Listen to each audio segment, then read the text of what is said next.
Unforgettable stories out of Western Jamaica from the scrapbooks of Adrian Freighter.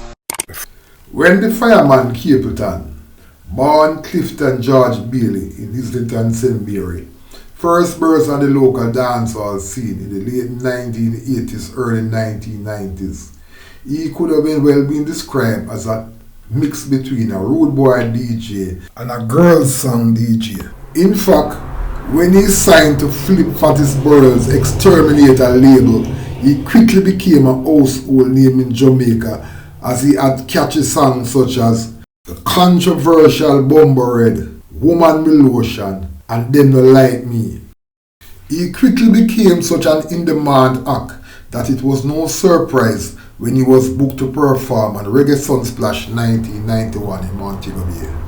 As he matured into the music, Capleton gradually began taking on a cultural flavor, which was powerfully manifested in his 1983 hit song Tour,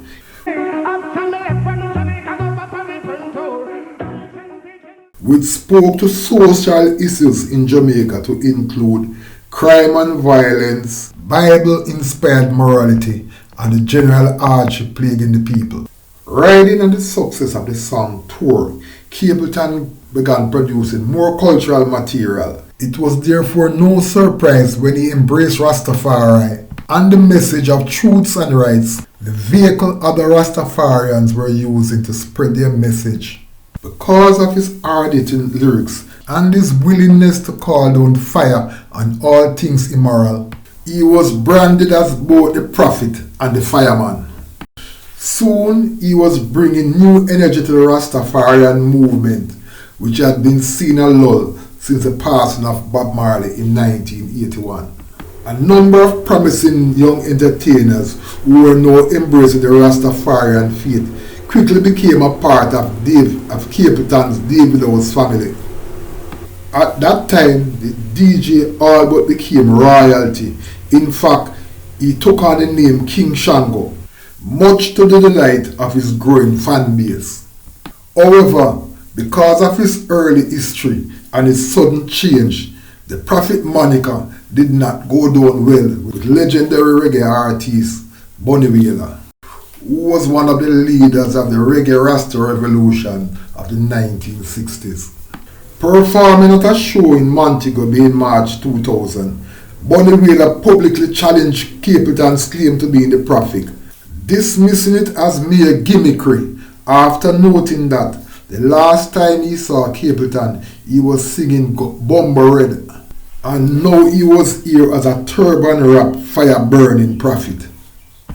In this edition of Lest You Forget, I will be revisiting that Reggae Kings in Action show in Montego Bay in which Bunny Wailer took on Capleton. From a story I wrote for The Gleaner, which was published on March 25, 2000, under the headline, Bunny Wailer tackles Capleton.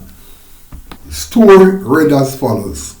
Reggae legend Bunny Wailer, in between highlighting the virtues of former Wailer's colleague, the late Bob Marley and Peter Tosh, and questioning DJ's Capleton's claim to being the prophet, gave an awesome performance at Thursday night's Reggae King in Action showcase in Montego Bay.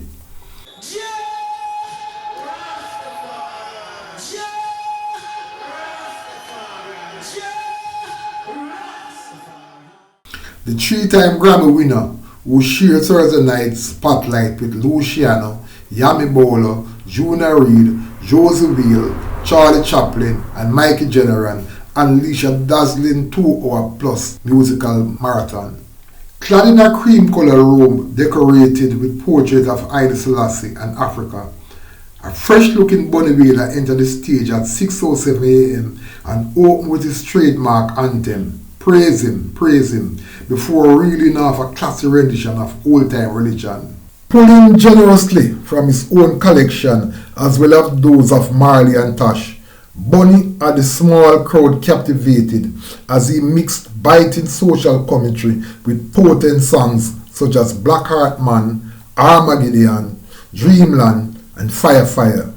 He voiced concern about the large number of Jamaicans committing suicide due to difficult times before turning his attention to Capleton, questioning his dramatic switch from a perpetrator of lewd lyrics to a fire-burning prophet. In chit-chatting with the fans, Bunny Wailer asked the crowd, "Isn't this the same man who was saying Bomber the other day? I don't understand how he is now claiming to be the prophet." Bunny then instructed Capleton to get his message straight, saying Rastafari was not a joke thing, further noting that clean food cannot be served in a dirty vessel. 4 months after the challenge from Bunny Wailer, Capleton came to Montego Bay as one of the headliners for a Reggae Sunsplash, and he left no doubt as to who he is, as he not only walked the walk but he taught the talk with a dazzling cultural set in which he overshadowed all the other acts to include Mr. Vegas, Elephant Man, Lexus and the Scare Them crew. Combining charisma with high energy and blazing lyrics, Capleton took the audience on an amazing cultural journey of rich lyrics steeped in the culture of Rastafari. He really had the fans going with songs such as Hands Up, Who Them, Ang Dem I, Crazy, and the powerful Jaja City. When he went into his fire segment, the fans were so captivated that they were ready to light every single piece of cardboard in the venue. The fact that he did the song Look Good in Our Clothes did not detract from his powerful Rastafarian message. I believe even Bunny Wailer would have been proud. It should be interesting to note that after that, Bunny Wailer never challenged Capleton again. In fact, in later years, they developed quite a respectful relationship.